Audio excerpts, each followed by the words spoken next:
Hello everybody, welcome to part 3 of Jewish parenting. In part 2, we learned about God's parenting. We found that He cares for us, trusts in us, and empowers us. And now we need to find out how we can do this for our children. First of all, God cares for us, so we need to care for our children. We are there for our children.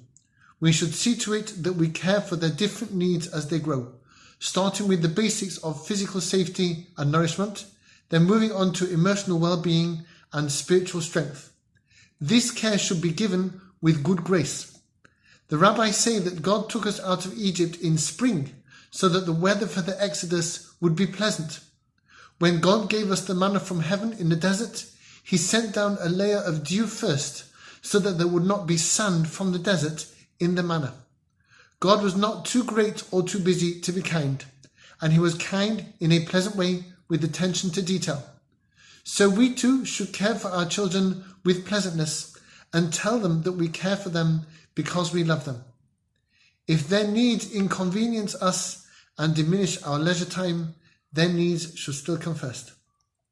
But our care should not just be functional or even just educational.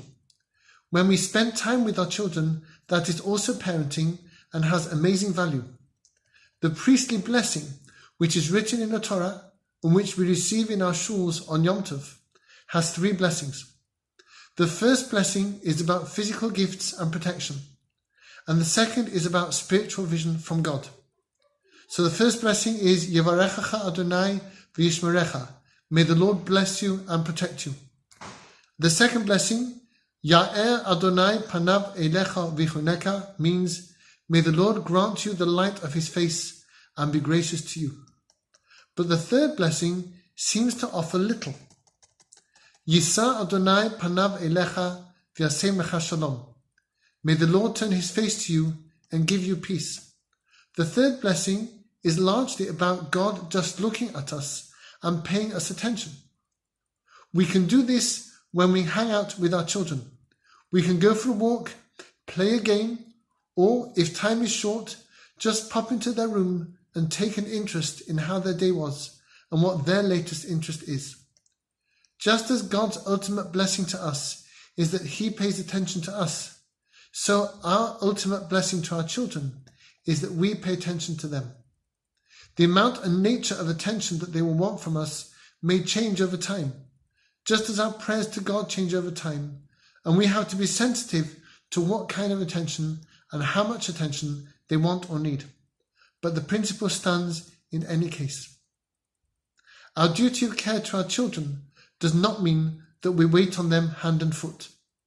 Part of the care that parents owe their children is that the children should be raised to be spiritually aware. They should understand notions of good and bad and be educated to understand how the Torah defines them. They should be encouraged to be strong enough to say no to themselves when they want something that is not appropriate. They should be strong and perceptive enough to care for others as part of their Jewish duty. For instance, before a meal, they should be encouraged to help to lay the table. After a meal, they should be encouraged to help to clear up. These things make it look like they are caring for us, but in fact, by gifting them the notion of care for others, this is the best care that we can offer them. This leads to another element of parenting that God Himself engages in, which is trust. We have already seen that God gives us great power and allows us the free choice to do good or harm. These thoughts should be our primary motivation when we ask our children to do something. The fact that the job is done is far less important than the fact that they have done it. And if it is badly done, or if something gets broken or spilt, but they did their best, then the breakage or spillage is actually not important. Furthermore, when we consign tasks to our children, we should do so like God does, with an element of risk. God knows when He tells us to do something that we might neglect to do it, or we might mess it up.